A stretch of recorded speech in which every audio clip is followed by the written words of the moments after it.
Hello you guys, and welcome to Abundantly Minimal.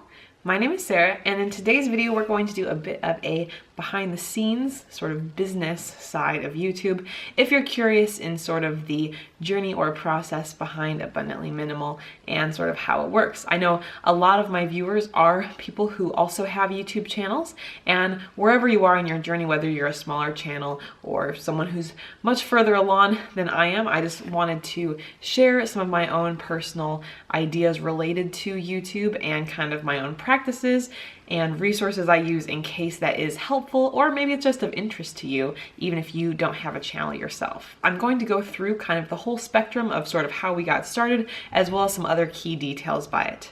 I am also in a slightly different setup right now, which I kind of feel a little bit of an echo, which I did not expect. I am just at my standing desk here. I don't know if it's really visible in the frame, and I will be looking at my computer for a couple things as we go through the video. So that's here. That's just why it's a slightly different background than normal. I know lighting is not as ideal right here, but it is a very sunny day. My normal spot I use has a lot of sun in that spot right now, and so it's not really ideal. That's why we're trying this spot out for the video here. And also I felt like standing up. It's been a lot of sitting today. Anyway, to get started, my own personal YouTube journey, I officially started this channel in January of 2016, so I've technically had the channel for about 2 years. However, I didn't start making videos consistently on this channel until May of 2017. But kind of to take you through the process, personally, I knew that I wanted to do YouTube videos for a while. I first started watching YouTube much more often while I was in college, and was kind of wanting to take more of an environmental approach to it, thinking that would be a really cool angle. So I kind of planned to do that. I also had kind of been thinking more about veganism and incorporating that. Ultimately thinking more about minimalism when I first realized or kind of learned what minimalism was, at least the concept of it, in late 2015. And so that was kind of the sticking point, the point where I was like, you know, I can kind of take people on this journey with me as I try to declutter my life, just because if you've seen some of like the before footage, which is linked below, it definitely felt like I was kind of out of control and definitely had a lot of progress to make, which since that point, a lot of progress has been made. You know, but when I started, I didn't really have as much of an understanding about like the types of content I was going to make. I knew that I loved making videos, and I had made videos for various school projects or different contests at the University of Illinois where I studied, and would put those together. I loved doing that. So I already had the video skills. I just wasn't quite sure of the topic. And so, especially looking at early videos on my channel, there doesn't really seem to be much of a structure. I definitely hit on a few important topics that definitely still relate to the brand as it currently is. I was trying to do more recipe videos, which I enjoyed doing, and I definitely care a lot about food preparation, but I think the food approach wasn't necessarily, you know, the ideal direction for me as a channel, just because there's a lot of that already out there, and I feel like I don't have as much expertise still at this moment in terms of like food videography and even maybe to some extent food photography. I'm a very practical person and not really into all of the staging and that kind of thing. Jake and I also tried our hand at podcasting. We ended up putting together, I believe, 16 episodes of a podcast, just creatively called the Abundantly Minimal Podcast. Those are available here on YouTube. They're in a playlist, which I will also link down below if you're interested to hear. And it was fun overall. I would say it was a positive experience.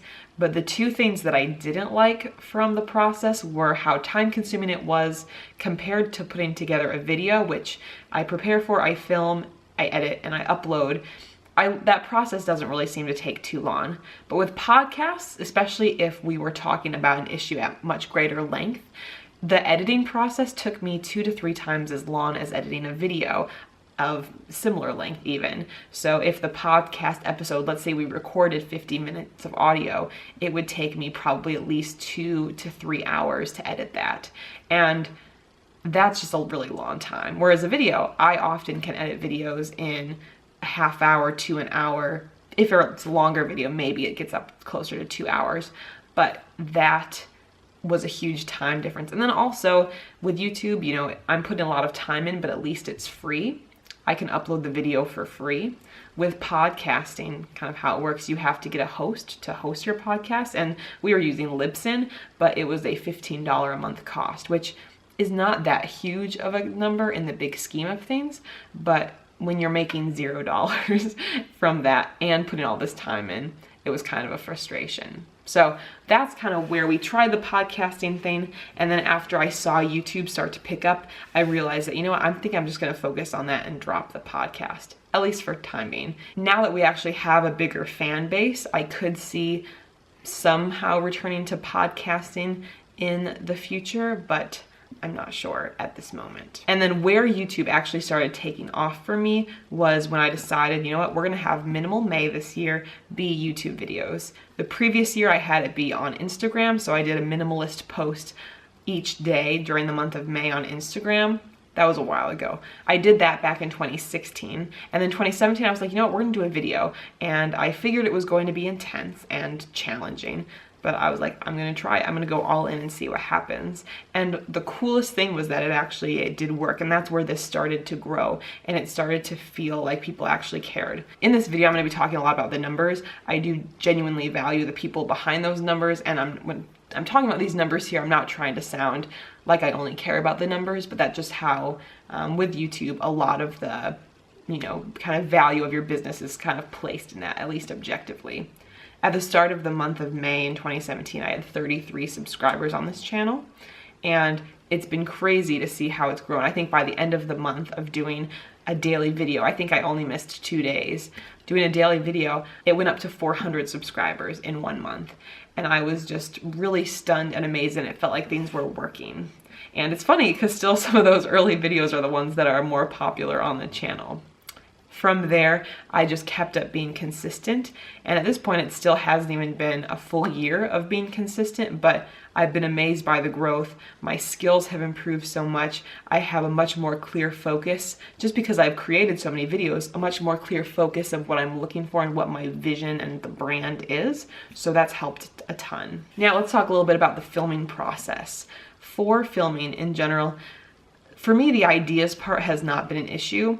I always appreciate people's suggestions, but I have a list of like so many ideas that I just keep adding to. There was even a phase like during the summer where my sleep schedule was really off and I was just not sleeping as much. I had all these ideas. I'd keep a notepad by the bed and I'd keep having ideas for videos and I'd write them down like while I was not actually asleep or trying to fall asleep. So ideas are never really an issue, but usually what I do is, since I do have a very traditional job, I'm a teacher, I'm not home during the day, I have longer days at work during the school year, and so I really focus my efforts on the weekend.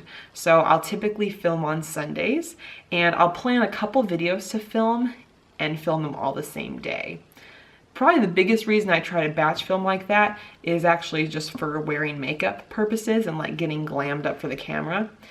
In my everyday life, I don't wear any makeup at all, really, just because I don't really feel much of the need. Maybe I just don't really care that much.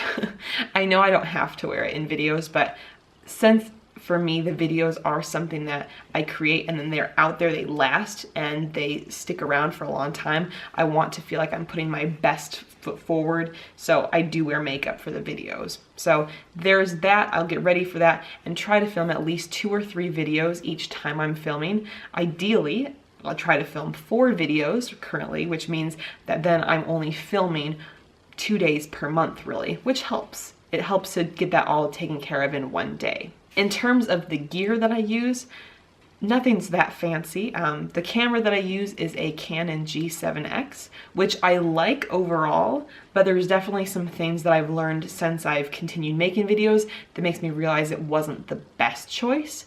What I like about it is that the little camera screen part flips up and you can actually see yourself on camera and you can tell if you're going out of focus or if you're, you're not fully in the frame, which is nice. And it's also fairly small and easy to use. The audio is decent. In all my videos, I don't actually have a mic hooked up. It's just using the audio from the microphone there. Now that is unfortunately one of the downsides. This camera, you cannot hook a separate microphone up. And I don't know if I'm just not technologically savvy enough to try to figure it out, hook up a mic separately like to my computer or something, but I do think whenever I do upgrade cameras, I'm gonna make sure there's an audio or microphone port in the camera so I can get a microphone. Since a lot of my videos are just me talking to the camera, I should be using a different kind of mic. So that's that. I've got a pretty basic tripod. I'll put all the links to these below. I do have a couple different types of lights. I've got a ring light, which I bought more recently, as well as just a regular standard lighting kit. Although, to be honest, I prefer not having to use the lights. So I try to film during the daytime, and that's what's great about filming on the weekends, is because I am able to use the daylight on those days. For podcasting, we did get some microphones and a like audio mixer. To be honest, it's been a while, so I don't quite remember what those are all called.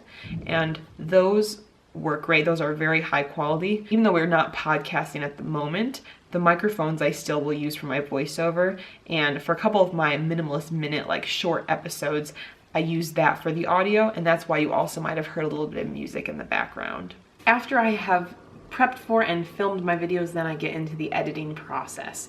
Now, usually if I'm bulk filming a day, I don't actually start editing that day. I kind of keep those separate. But when it is time to edit, I do just currently use iMovie. I have been intending to upgrade that. Several years ago, I did actually win the Adobe suite. So I have access to the Adobe video editing software, which I know is much more advanced, and I have not yet worked on it and learned it and tried it out. So it's definitely a goal of mine to get to that point. I'm not sure if that's going to happen until the summer, but regardless, that's something that I want to get better with. But iMovie has been what I've used, and it's worked out well. I do similar stuff each time. I don't really do a lot of special effects or that kind of thing. It's pretty simple. And what I do is go through kind of a first round of edits, cut out anything that needs to be cut out. Sometimes if I'm switching order around, that sort of thing. After that point, preview it. I just watch the video once more through just to make sure there's nothing I missed with the edits, and then I can start letting it process and upload to YouTube. I do always upload it to private first, which that was a tip given to me by my friend Vince Leah, who also has a YouTube channel, and he's given me a lot of good YouTube guidance. Kind of going off that, I guess one other thing I should have said earlier is that I feel like for the first part of my YouTube journey, I was doing a lot of learning about YouTube. So I guess I am still subscribed to a lot of these channels, but if you have not checked out any of these channels and you want YouTube guidance, that would definitely be recommended. Roberto Blake, amazing resource of information there, and I've learned so much from him. I also am subscribed to channels with Tim Schmoyer, who does video creators, Daryl Eves, Amy Landino, formerly Amy Schmittauer. Those individuals all have phenomenal content related to growing your YouTube brand and are experts kind of in that field. So they've definitely helped me a lot. Oh, and also Gary Vaynerchuk, just from a business perspective, a lot of really good insights coming from them. So I feel like even though I wasn't necessarily creating as much content, I was absorbing a lot of that. And I do feel like I'm someone who is very analytical and will go through details and figure things out, and that's helped me a lot, I think, with my strategy. Just the time I've taken kind of in advance to prepare a strategy and think through things. And so with uploads, there's a couple things I use. First of all, I do have my description field of my videos automated, so the information that I put in my description field, I don't have to change very much each time. I'm really only putting in a few things, like a short paragraph of information and then the related links to that video. The other stuff's already there. Now that's a fairly recent thing. It's been about a month since I've had that done, and it saves so much time. So definitely recommend that. You'll notice I don't actually use music in most of my videos anymore. I was earlier on thinking I needed to have music, but after I kept getting comments related to, I can't hear you over the music, or the music's distracting, I got the hint, and I have just been avoiding music. And to be honest, no one's like, where's the music? I will, when I do some travel vlogs this summer, I will add music there just because that lends itself better to like showing footage of exploring the places. And it actually makes things easy because you don't have to worry about copyright music. But I will say the favorite channel I've discovered. I haven't really used much of it yet, but to get free copyright-free music, besides using the YouTube library of music that's in the Creator Studio, Vlog No Copyright Music is the channel. And if you put there's a couple lines they want you to put in your description field, you're able to use it. And I found a lot of the songs to be good. I've just been keeping track of like a Google Doc with all the info. And I think especially as I go into future videos or like the travel vlogs, those will all be types of songs that I'll use.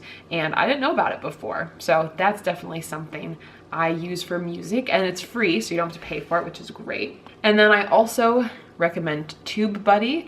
At least getting the free version can help to see where your search rankings fall. I'll get into that a little bit. And also, I did use the paid version for the first few months as I was learning more about it, but then I feel like I kind of learned the system, so I don't need the paid version anymore, and I just have the free version now. TubeBuddy is great when thinking about your tags, and that's the thing that I feel like has helped this channel so much, is that I do very well in search results. And when I take a look in my analytics to see where we're at with the channel, a lot of the videos, about half of the views of my channel come from suggested videos. So not necessarily people who are subscribed, but people who are searching other things and they watch video and then my video pops up next, or as one of the videos at the end of the video or all on the side of it. And so that's a way that I'm able to expand my audience, just because my videos are being seen by more other people. Now there's certainly plenty of people who are not watching those or not subscribing to the channel or anything after that, but that's how I'm getting out there more. And I think that's because I do a lot of work with my tags. It's always interesting to me, especially when you get TubeBuddy, you can kind of see what tags other people are using more easily and how those are ranking. And you know, it's not just the bigger channels that rank. Sometimes my videos rank higher than other bigger channels just because it looks like I spend more work putting those tags together. They're very specific search terms that people might be actually using, or I use that phrase more often in the description field of the video or in the title. There's a lot of ways that you can increase your search ranking and get a better search rank, maybe even on the first page of results. So that's been something that's helped me. Of course, there's no way you can necessarily predict it. I've had times where it doesn't make sense, like the video is doing better or not as well as you'd think, and you can't really figure out why. But I make sure, this was Roberto Blake's strategy, make sure your tags are not just like typically one word tags, but phrases that will help you. And then also to put the title, actually the first line of your description field, as well as the actual title, assuming that title is something that you want to rank. And then of course making sure that certain keywords from what your search terms or the search terms or tags are end up in your description field as well. I do schedule my videos, and as of recently, in about the last month, I've actually been posting videos at a schedule, which I've really enjoyed. It actually has felt like it's less work now, just because before I was trying to do more than 2. Some weeks it was only 2, but having the set schedule, it just helps me know. So I usually will edit my video like one night. So for Wednesday's video, I'll film on Sunday, I'll edit it on Monday for the first round of edits. Tuesday, I'll double check the video, and then I'll do the uploading and all of that. I'll upload it to YouTube, set it on private, and then later schedule it to be at noon on Wednesday, at least in Central Time Zone. And I will then go into adjusting the tags, description field, title. I'll put videos and the subscription button in the end card, and then also go through if there's any cards that I need to put in. I haven't been doing that as much anymore. And then I also make a custom thumbnail. So for custom thumbnails, I have been trying to improve that more recently. I do use Canva to help me with that, and that's just the free account on Canva. And then 2 additional resources you can use. Unsplash is a site for copyright-free photos that are beautiful that you can download and use. So I've used some of those in my thumbnails. And then also you can use Photopea, which is a resource similar to Photoshop, but it's also free and online. And I've been using that in a couple to kind of, when I take a picture of the thumbnail, it's just usually me and that normal background I use. I can actually like crop my face and body out of the picture and just put that in front of the other picture. So I've done a couple of examples of that. and I feel like it's helping with my thumbnails recently for the videos. To me, it is very important to respond to people's comments, so after the video goes live, I'll continue to monitor it. Of course, you can edit things as you go, but I also will respond to people's comments then. And that's something I'll do usually like once a day for a certain section of time. Outside of YouTube, in terms of social media and the website and the newsletter, I'm definitely not doing as well as I should be doing in terms of like the entrepreneur game, I guess, to call it that way. You know, it's funny because when I first started out, I wasn't really doing much with YouTube, but I was doing a lot more with social media. But I've seen that as I kind of switched that and doing a lot more with YouTube, that's where I built the audience and it felt more authentic and genuine. And I just feel so much support from this audience that, you know, I didn't get that kind of support necessarily with Instagram or some of those other social media sites when I was trying to post more actively. Now, I do genuinely still want to be posting more on those sites, but I think, you know, with where things are right now, my priority is with YouTube and to focus more on that. Likewise, with my website, for me, I feel like I'm a little bit technologically challenged, and so putting the website together initially was very challenging. I've been frustrated because I haven't been able to update it as easily as I would like. I use WordPress and then the Divi theme I purchased from Elegant Themes as far as like the setup for it, and I love the Divi theme. However, I haven't yet been able to figure out how to get the update to be compatible, and so it's limited me in terms of what I can put to update the site. So you might have realized if you've looked there that there's really nothing on the website, or it's nothing new at least. I really want to change that. So that's definitely an area of work in progress. I want the website to be more of kind of a home base with a lot of resources there. Of course, I mean, the YouTube channel is really where most of it's at. And then I do have the newsletter list, which entrepreneur-related experts talk about how important that is. And I definitely enjoy when I send out messages. I have not sent out messages as much as I want. I want to do more with those. And so that's also just an area of progress that I want to do. So I'm hopeful that I kind of see this year as just a really busy year with me with, you know, just the regular business stuff, but then also adding on to being the first year at a new school of teaching and getting my master's degree. One class left. All we've got is one class left of that. That has taken up more time that I feel like could be diverted and going towards the businesses and doing the newsletter and all of that. So it is what it is, I suppose. But those are definitely areas where I want to do more of in the future. And I don't feel like I have too much expertise right now in terms of like a success story. Finally, in terms of monetization, just because, I mean, if you are trying to have some sort of business you're creating, obviously that's an important piece. I mean, I think what's important when you are kind of creating a business or having this topic that you really care about is, you know, do you care about it enough that even if you don't make money, you're still happy with what you're doing?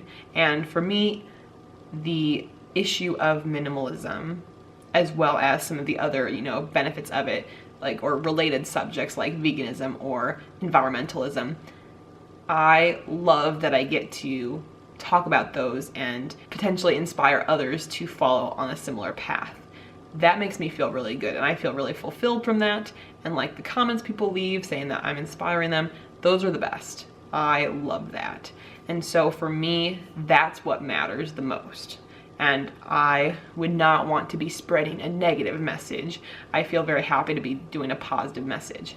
However, of course, with that, you know, it is something that I want to be, I think I've talked about in an earlier video, it is something that I want to be kind of part of a job or side hustle, if you will, that basically allows me to go the stay-at-home mom route in the future. Likewise, this combined with my teachers pay teachers related business. So those are things that really matter to me. And so from a monetization perspective, it is important that I monetize this. But of course, you might realize the irony of having a minimalism business, but then not selling things to people and that sort of thing. It's very funny because sometimes I do get requests for like sponsorship sort of things.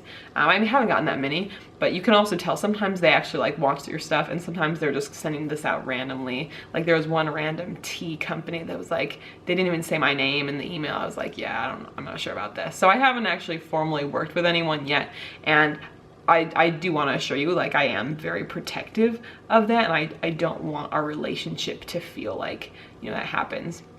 There are ads on the videos, obviously, and I'm very appreciative for that. One of Jake's family members had commented about how they thought it was kind of ironic that my videos are minimalism, but yet there's an ad there, and well, I agree with that statement. It is kind of ironic. At the same time, you know, for the amount of work that I put into the content, it would be, you know, unrealistic and not really sustainable for me if I didn't have ads running. The ads aren't a huge part of the financial revenue. Well, I mean, right now they're really the only part, I guess, since I'm still working on building the other parts. Right now I'm getting about $250 per month from YouTube, the AdSense, with that, which is definitely very helpful, especially thinking about the hours that kind of go in behind the scenes. So I'm definitely very appreciative of that. Obviously that's not livable income. It's a nice supplement. With monetization, kind of there's a couple directions I see. First of all, there is also, I guess, a passive form of income right now is affiliate marketing. I am with Amazon, which I know also it's more so consumption oriented, but if there are products that someone's buying on Amazon or that I talk about that can be bought on Amazon, if I include the link, I do get a small commission from that. It doesn't charge you extra, but it does leave about 4 to 6% of a commission, which does add up, and that's helped. I think so. I haven't quite hit like $100 yet on that because I don't, you know, promote products all the time. But if I am talking about them, that does help monetize it a little bit. And then for me, I think it's going to come down to information related products. I'm working on the cookbook right now, and I'm hoping that will be out within a month, by the end of March or early April. It's been a much more time consuming process than I had imagined when I started. So that's a focus. The funny thing is I should have actually started with something different than a cookbook, because I actually already have kind of ideas in place for a book, a normal book that I want to put together as well. So I feel like I'll have those. I'd like to do a minimalism related course online at some point. Again, I have to work through the specifics more so later on. And then I would love to offer one-on-one coaching, but I think that's also something that will be in the future, probably after Jake and I return home from our big trip. That could be related to decluttering, to business, to veganism, to a variety of things. So it's kind of just figuring out those systems and setting them up. And so that's kind of where, just honestly where we're at right now. I choose not to run ads on the website because I don't like that aesthetic, and I don't want it to feel like it's spammy or it's a pop-up. So that's kind of where we're at in terms of monetization, just because, I mean, that is an important part to address. I talked a lot about the business in this video. I'm hopeful that the information was helpful. Of course, please let me know any comments you have down below, and I will put helpful links in the description field based on things that I've talked about today. Thank you again for being part of this Abundantly Minimal community, and despite me talking all the business and the numbers and that sort of thing, I do really appreciate your time and your energy and just being here as a part of this journey. It's been pretty amazing, and I really appreciate you. Of course, if you'd like to subscribe to the channel if you haven't done so, you can do that here, and you can check over here for past videos. We'll see you guys in the next one. Bye.